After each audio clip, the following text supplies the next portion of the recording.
నువ్వు పక్కన నిలబడితే ఏం లాభం ఏదో దూర గ్రహం ఏలియన్ లాగా అంటి ముట్టనంటే పాపం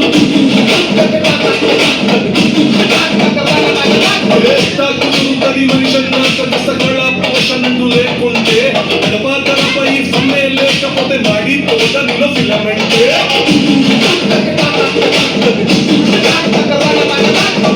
What is this break? Let's do the English break.